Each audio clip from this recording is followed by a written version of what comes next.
محبي جوز الهند هيحبوا الكيك ده جدا. كيك جوز الهند كيك بسيط وتفاصيله سهلة، هنعمله بأبسط المكونات اللي موجودة في أي بيت. يلا بينا يا ست الكل. اول حاجه 3 بيضات هحطهم في البوله عندي، هحط عليهم كوبايه واحده بس من السكر، وكمان هنزل عليهم بشويه من الفانيليا، وكالعاده هضربهم بالمضرب الكهربائي بتاعي لغايه ما اوصل لقوام كريمي فاتح. زي ما قلنا قبل كده، ده المسؤول دايما عن هشاشه الكيك بتاعي، وانه يقعد اطول فتره يكون طري. هنزل بنص كوبايه من الزيت النباتي وهديله ضربه خفيفه كده. وبعد كده هنزل على طول بالدقيق بتاعي. انا هنزل هنا بكوبايتين من الدقيق الابيض. انا المقدار اللي بعمله لصينيه 26، صينيه كبيره. لو هتعملي صينيه صغيره تقدري تاخدي نص الكميه دي. انا هعمل كيك جوز الهند بكيك الحليب الساخن، لانه من احلى واطرى الكيكات اللي هتبقى حلوه جدا معايا. طبعا رشه من الملح، شويه من الخل، وكمان هنزل بكوبايتين من جوز الهند المبشور الناعم جدا، انعم نوع من جوز الهند. بعد كده هسخن اللبن بتاعي، كوباية من اللبن، وطبعا مدوبة فيهم معلقتين كبار كده من الزبدة، وهنزل عليهم زي ما انتوا شايفين وهو سخن كده جدا. انا عايزاه سخن لدرجة انه خلاص يغلي على النار. وهنزل على الخليط بتاعي وهبتدي اقلب واحدة واحدة، خلي بالكم لانه بيبقى سخن.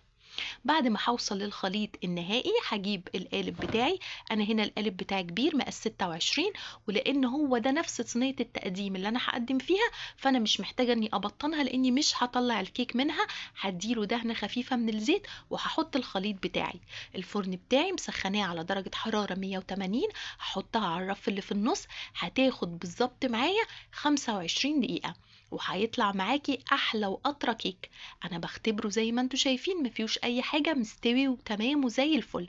هسيبه يبرد، وهبتدي اثناء الوقت ده هعمل توبينج بسيط جدا، عباره عن كيس من الكريم شانتيه الباودر، وهحط عليه 125 ملي لبن ساقع اللي هو بيبقى مكتوب على ظهر العبوة، وهضربه لغاية ما اوصل للقوام ده. وده ابسط توبينج ممكن تعملوه للكيك ده. انا بحط شوية من الفانيليا عشان بحس ان الفانيليا وجوز الهند صحاب. بعد كده هبتدي اعمل فتحات في الكيك بتاعي بالشوكة او بالسكينة، وفي الوقت ده هيكون دافي مش سخن ولا بارد. هنزل عليه كوباية من اللبن الساقع. طبعا الكيك هيتشرب اللبن، الخطوة دي مهمة جدا جدا جدا. لو شربتيه كويس باللبن بتاعك هيبقى طري جدا وطعمه ولا احلى.